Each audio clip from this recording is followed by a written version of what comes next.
From Studio A on the Ohlone Fremont campus, this is Ohlone Tri-City News, featuring stories about our neighbors in Fremont, Newark, and Union City. Welcome to a special pre-recorded edition of Ohlone Tri-City News for Wednesday, December 14th, 2022. I'm Andre DeMonte. And I am Richard Kim. This is the last show produced by students during the fall 2022 semester. Here is our top story. This Friday, Ohlone's college's film department presents this semester's short films. Come support our film department as the students across several classes spent countless hours to put their films together. The short film featured will be The Diary, Punchline, and Home Cooking. Also featured will be two documentaries, The Mysteries of Niles and Sport Fanatics. This event is free and will be at 7:30 p.m. in the Jackson Theater at Ohlone College. Each semester, students in Ohlone broadcasting classes produce live, weekly TV newscasts. If you enroll in Broadcasting 141, you will learn TV reporting and photography skills. If you enroll in Broadcasting 148, you will learn behind-the-scenes live broadcast production skills. The spring 2023 semester starts Monday, January 23rd. To join the production team, please visit ohlonetv.com. When you visit ohlonetv.com, you'll learn about other classes that help you launch a career in media production. Ohlone offers hands-on classes in film production, directing a short film, video editing, documentary production, shooting professional quality video, and developing a variety of production skills. The Ohlone degree program offers you a guaranteed admission to California State University in film, television, electronic media major. For more information, visit ohlonetv.com. How did virtual learning impact teachers and students? Here's Aliana with the story. When the COVID-19 pandemic hit, it was an unforgettable moment in the world. Local high school teachers still remember their reaction to it almost 3 years ago. We'd heard a lot about it in the news, and I was following the graphs showing the increase in the number of cases, and it seemed that at some point we were going to have to shut down. We weren't expecting to shut down when we did. I think it was March 13th. Back in March, I remember very clearly, I just done a field trip to Chabot with my seniors. We came back from that and we were told we'd be out for a couple weeks, and that turned into a couple of years. Getting accustomed to virtual learning was difficult for teachers. It felt like being a first-year teacher again. It felt like having to relearn how to do everything, because we kind of did. We had to figure out how to teach, but in a totally different way, different format. I am just a very active individual, and for me, it became a desk job. So I would sit on my computer, and even though my students were moving, I wasn't moving. Even something very simple like turn to your neighbor and talk about something that happened to you last weekend. How do you do that in Zoom? You're going to make 35 breakout rooms. Teachers saw changes in students' habits and behavior while being virtual. The culture here at Logan was that almost everyone's camera was off, and I would have maybe 2 or 3 students with their cameras on in any period. It was clear that it just wasn't a good way to teach, because like my daughter, she really needed that social interaction. Teaching styles had to be adjusted to make learning at home effective. I had to rethink everything, actually, in addition to digitizing everything and delivering everything online. Instead of being like playing sports and interacting as a team, obviously we couldn't do that. I turned it into a individual fitness class. So really utilizing fitness information on the internet using YouTube. I created some of my own content and then really just made it a fitness-based class for individuals. We tried to translate the in-person experience into a Zoom experience. Upon returning to in-person learning after a while, teachers noticed a difference in student life and atmosphere. I think that the experience of being at home and not having a lot of interaction with other adults made my students, anyway, my current students, I think more insular, isolated, perhaps. I think they were glad to be here again, but kind of almost like they forgot how to function at school. I feel sometimes when I'm in the classroom today as if I'm still on Zoom and their cameras are still off. It feels like that sometimes. Occasionally I've had to say hello, and they kind of look up at me like with surprise, like, oh yeah, you're still there. Being around structure has really this year seems way more normal of a year compared to last year. So I think just being here and having classroom management and structure, it'll get better as we go. Despite the difficulties and challenges teachers face while being virtual, they overcame them and got something out of it. I think it's better than not having done anything for sure, because we got to keep trying, and if nothing else, it's a learning experience of how to face that adversity, how to deal with new situations like that. Probably the biggest advantage potentially from virtual learning is that it can be asynchronous, so everyone doesn't have to be in class at the same time. Teachers shared that they are glad to be back in the classroom again. This is Aliana Pasta for Ohlone Tri-City News. There's a project in the works that makes Fremont safer for all commuters. Here's Armando with the story. The Fremont Smart and Safe Corridor aims to make Fremont safer for commuters. The genesis of the project really stems from the city's, first of all, the city council's objective to be a national leader in terms of innovation, as well as climate action, sustainability, and ultimately safety. It kind of resulted also from the City of Fremont's Vision Zero program and action plan.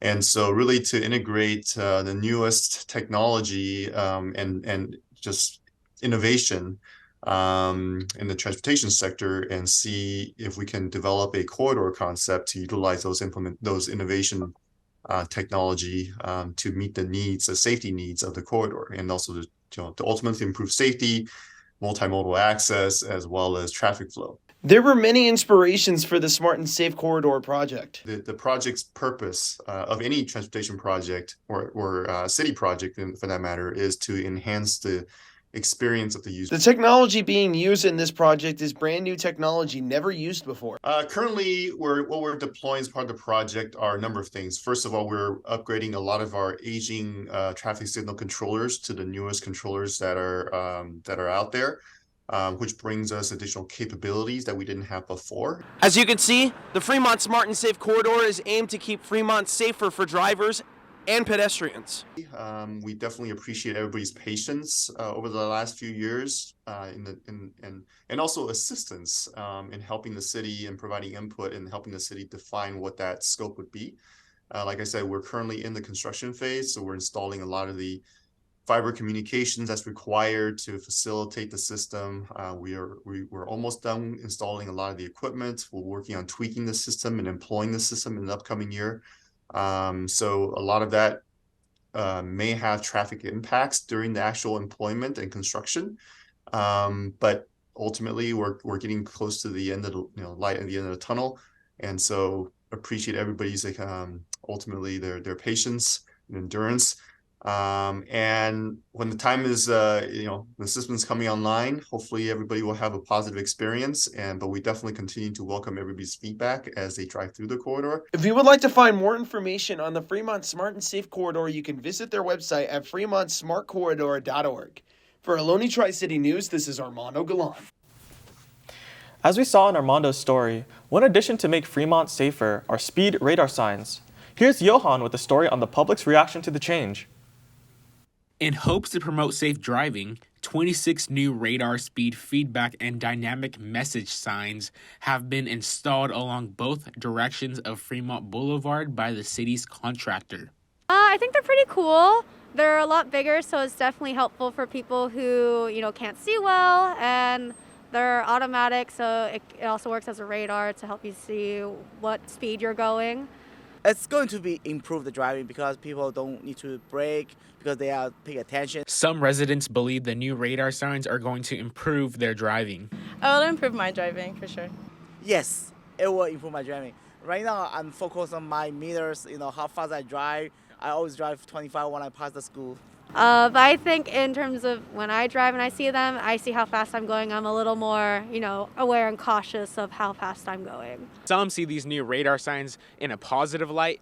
Others are skeptical. I don't feel too passionately about them. I feel like half of them are blocked off by trees and you can't see them until you're like 20 feet away. I really don't think that they would have an impact on our current drivers.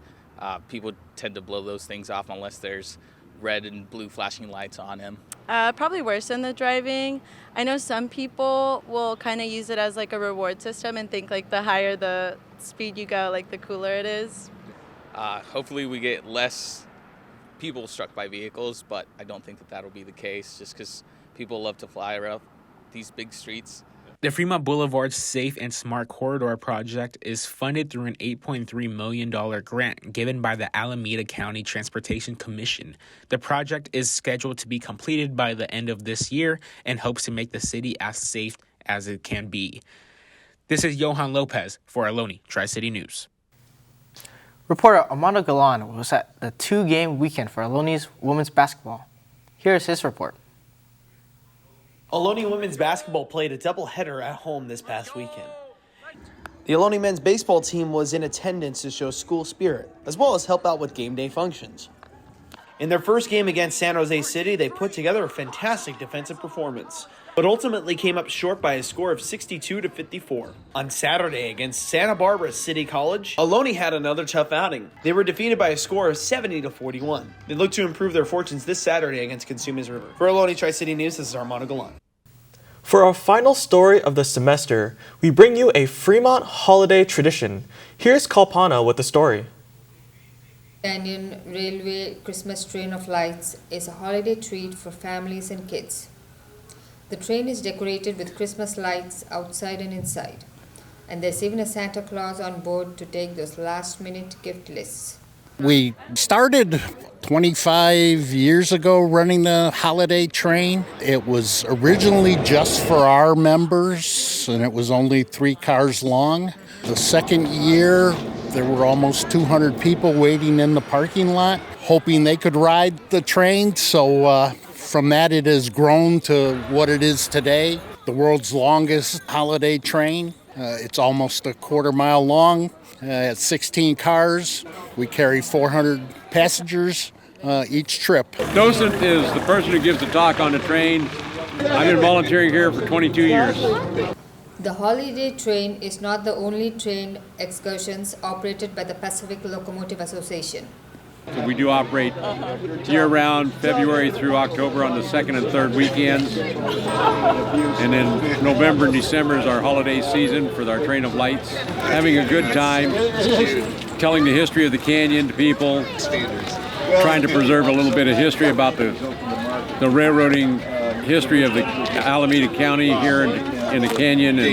We have about 250 volunteers. Some give 2,000 hours a year, some give 8, varies, but it takes, we start decorating the train in September, and it takes a team of 2.5 months to get the train decorated. Everything is on the website. You just go to www.ncry.org, and you can find about volunteering, you can find about donating, you can find out about just about anything you want to know. From the Train of Lights, this is Kalpana Pachipala for Ohlone Tri-City News. Thank you for watching Ohlone Tri-City News for Wednesday, December 14th, 2022. This is the last show for fall 2022 semester. Ohlone Tri-City News will return in February. I'm Richard Kim.